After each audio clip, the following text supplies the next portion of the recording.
नमस्कार दोस्तों, मैं रविंद्र वाजपेयी जनमत में आपका एक बार फिर स्वागत करता हूँ। मित्रों, आज एक ऐसे विषय पर मैं आपसे चर्चा करने जा रहा हूँ जो ऊपर से तो अंतर्राष्ट्रीय दिखता है, किंतु तह में जाने पर यह एक राष्ट्रीय मुद्दा ही प्रतीत हो रहा है। हमारे देश से हजारों मील दूर सोवियत संघ का एक जो पुराना हिस्सा है, जिसे यूक्रेन के नाम से जाना जाता है, वो इन दिनों युद्ध की विभीषिका से गुजर रहा है। रूस की सेनाओं ने यूक्रेन पर हमला कर दिया है। उन दोनों के बीच का जो विवाद है उसके कई पहलू हैं, मैं उन पर नहीं जाना चाहूंगा। आज के विमर्श में जिस विषय को मैं स्पर्श करना चाहता हूं वो यह है कि यूक्रेन में जो हमारे भारतीय मूल के जो हजारों लाखों विद्यार्थी वहां पढ़ रहे हैं, उनके सामने जीवन रक्षा का संकट उत्पन्न हो गया है। भारत सरकार अपने प्रयास कर रही है, विशेष विमान भेज करके सैकड़ों छात्रों को वहां से सुरक्षित निकाल भी दिया गया है, किंतु अभी भी बहुत बड़ी संख्या में ऐसे छात्र हैं जो वहां फंस गए हैं। क्योंकि वहां का जो राजधानी है कीव, उसका अंतर्राष्ट्रीय हवाई अड्डा जो है बंद हो गया है। अब छात्रों को जो भारतीय दूतावास ने या विदेश मंत्रालय ने जो एडवाइजरी दी है, उनको सलाह दी है कि वे वाहनों के द्वारा पोलैंड वगैरह की सीमा, जो निकटवर्ती पूर्वी यूरोप के देश है, वहां जाएं। वहां भारतीय दूतावास उनको उन देशों के रास्ते से सुरक्षित भारत लाएगा। जिन बच्चों को अभी तक वहां से सुरक्षित निकलने का अवसर या रास्ता नहीं मिल रहा, उनसे जो खबरें उनके परिवारों को मिल रही हैं वो चिंता बढ़ाने वाली है। बमों के धमाके, मिसाइलों के धमाकों के बीच वे छात्र कोई मेट्रो में शरण लिए है, कोई किसी भूमिगत स्थान पर छुपा हुआ है, कोई अन्यत्र कहीं और। भोजन की समस्या हो रही है, चारों तरफ अफरा तफरी है। और ऐसे में एक विदेशी मुल्क में रहने वाले छात्रों के पास, जिनके आर्थिक साधन भी सीमित होते हैं, वो चाहे किसी होटल में या किसी ऐसी जगह बहुत पैसा खर्च करके नहीं रह सकते। प्रश्न ये है कि वहां क्यों गए। मैं जो थोड़ी बहुत जानकारी मुझे मिली है, मैं देख रहा हूं कि अधिकांश छात्र छात्राएं वहां एमबीबीएस की पढ़ाई कर रहे हैं, अर्थात वो डॉक्टर बनने के लिए, शिक्षा ग्रहण करने के लिए यूक्रेन गए।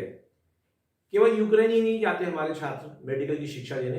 अभी तो कई ऐसे छोटे छोटे राज्य हैं पुराने सोवियत संघ के से अलग हुए देशों के, जहां मेडिकल एजुकेशन की सुविधा है और हमारे यहाँ के छात्रों को वहां प्रवेश मिल जाता है।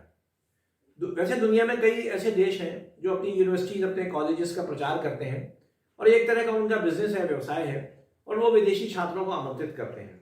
किंतु जहां तक मेडिकल की शिक्षा का सवाल है, हम सब ये जानते हैं कि हमारे देश में जो मेडिकल कॉलेज में एडमिशन की प्रथा है वो काफ़ी जटिल है। सरकार ने एक नया रास्ता और ढूंढा कि प्राइवेट मेडिकल कॉलेजेस को खोलने की अनुमति दी, किंतु प्राइवेट मेडिकल कॉलेज में एडमिशन लेना बहुत बड़ी समस्या है। हम सब जानते हैं उसके लिए बहुत मोटी मोटी फीस देनी पड़ती है, काला धन भी देना पड़ता है दान में। तो बहुत सारे ऐसे पालक जो हैं जिनके बच्चे या किसी और कारण से वो मेडिकल कॉलेज में एडमिशन के लिए पात्र नहीं हो पाते, वो यूक्रेन जैसे कई देशों में जाकर के पढ़ते हैं। विदेश में जाके पढ़ना कोई बुरी बात नहीं है, लेकिन ये विचारणीय मुद्दा ये है, क्या हमारे देश में जहां डॉक्टरों की बहुत ज्यादा कमी है, अभी कोरोना काल में हमने इस बात को महसूस किया कि हमारे देश का जो चिकित्सा तंत्र है वो कई समस्याओं से जूझ रहा है, किंतु तो सबसे बड़ी समस्या डॉक्टरों की कमी भी है। और उसका कारण यह है कि हमारे देश में शुरू में तो सरकारी मेडिकल कॉलेजेस से ही हम नए डॉक्टर तैयार करते थे, किंतु बीते कुछ दशकों में जब से उदारवादी अर्थव्यवस्था आई तो हमने शिक्षा को निजी हाथों में भी सौंपा और उसमें मेडिकल कॉलेजेस भी है। मेडिकल काउंसिल ऑफ इंडिया से मान्यता प्राप्त करने के बाद ही कोई मेडिकल कॉलेज निजी क्षेत्र में खुल पाता है, किंतु जैसा मैंने आपसे कहा कि उनमें पढ़ने के लिए इतना मोटा मोटा खर्चा पालकों को आता है कि हर किसी के बस में नहीं होता। और इसी समस्या के निदान के लिए बहुत सारे अभिभावक अपने बच्चों को विदेश पढ़ने भेजते हैं। आज ये बहुत गहन चिंता का विषय है कि हमारे जो नौजवान हैं वो विदेशों में ऐसी असुरक्षित परिस्थितियों में फंस जाते हैं। पढ़ने लिखने के बाद, योग्यता अर्जित करने के बाद यदि हमारे नौजवान सारी दुनिया में जाते हैं, आज जैसा कहते हैं कि अमेरिका में जो पूरा IT सेक्टर है और वो जो वहाँ का अंतरिक्ष केंद्र है नासा का, वो यदि वहाँ भारतीय इंजीनियर और टेक्नीशियन ना हो तो शायद उनका काम नहीं चलेगा। बड़े गौरव की बात है यदि हम अमेरिका जैसे विकसित देश में जाकर के और वहाँ की महत्वपूर्ण जो कार्य प्रणाली है उस पर अगर भारतीय नवयुवकों की, हमारे विशेषज्ञों की, हमारे जो प्रोफेसर्स हैं, अगर वो अपना योगदान वहाँ दे रहे हैं, किंतु यदि मेडिकल कॉलेज जैसी पढ़ाई के लिए हमें यूक्रेन जैसे देश में जाना पड़े तो इसका कहीं ना कहीं अर्थ ये होता है कि हम अपने छात्रों को, अपने नवयुवकों को समुचित शिक्षा की व्यवस्था नहीं कर पाए। जैसा कि मैंने आपसे कहा कि हमारे देश में चिकित्सा सुविधाओं का बहुत टोटा है। अस्पताल है तो डॉक्टर नहीं है, डॉक्टर है तो नर्स नहीं है, नर्स है तो उपकरण नहीं है।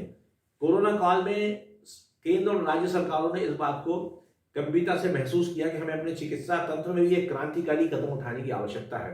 तो मैं सोचता हूँ, अभी पिछले कुछ वर्षों से मैं देख रहा हूँ कि राज्य सरकारें चुनाव जीतने के लिए छोटे छोटे जिलों में मेडिकल कॉलेजेस शुरू करती है, पर उसमें भी एक व्यवहारिक समस्या ये आती है कि हमारे पास मेडिकल कॉलेज में पढ़ाने के लिए पर्याप्त शिक्षक नहीं है। उसके कारण से जो सरकारी मेडिकल कॉलेजेस हैं उनकी भी मान्यता पर हमेशा खतरे की तलवार मंडराया करती है। जब मेडिकल काउंसिल की इंस्पेक्शन टीम आती है तो हम इस मेडिकल कॉलेज के डॉक्टर्स को कुछ दिन के लिए वहां भेज देते हैं, फिर वहां से वो वापस आ जाते हैं। ये बहुत ही विचारणीय प्रश्न है कि बजाय नए छोटे छोटी जगह में मेडिकल कॉलेज खोल देंगे, क्या हमारे जो वर्तमान मेडिकल कॉलेज है सरकारी, हम उनकी क्षमता नहीं बढ़ा सकते? आजकल ऑनलाइन एजुकेशन का जमाना है, डिस्टेंस पढ़ाई हो रही है। मतलब ये सरकार ने गतिवास एक अच्छा निर्णय किया है कि वो मेडिकल कॉलेज में MBBS की पढ़ाई जो है उसको हिंदी माध्यम से भी करवाएंगे। ये भी एक बहुत महत्वपूर्ण विचार करने योग्य विषय है कि हम अपनी मातृभाषा में, चूंकि मेडिकल और इंजीनियरिंग की पढ़ाई को अभी तक परिवर्तित नहीं कर पाए, उसके कारण भी हमारे देश के बहुत बड़ा तबका इस तरह की तकनीकी शिक्षा से वंचित रह जाता है। आज के इस विषय को आपके सामने रखने का मेरा केवल उद्देश्य ये है कि आज देश में मेडिकल कॉलेज नए नए खोलने के बजाय जो हमारे वर्तमान मेडिकल कॉलेज हैं, हम इनकी क्षमता बढ़ाएं, उनको हम और रिच करें, साधन संपन्न करें, जिससे कि हमारे देश में डॉक्टर्स की नई टीम अगले 1 दशक में इतनी अधिक हो सके कि हमारे देश में हर व्यक्ति को स्वास्थ्य सुविधाएं समय पर उपलब्ध हो सके। यूक्रेन संकट से हमें इस बात का सबक लेना चाहिए। हमारे प्रधानमंत्री जी अक्सर कहा करते हैं कि हमें आपदा में अवसर तलाशना चाहिए। तो मुझे लगता है कि यूक्रेन की जो ये आपदा है, इसमें भी हमें एक अवसर देखना चाहिए और अपने देश में मेडिकल एजुकेशन के क्षेत्र में हमें क्रांतिकारी सुधार करने की आवश्यकता है। बहुत बहुत धन्यवाद। नमस्कार।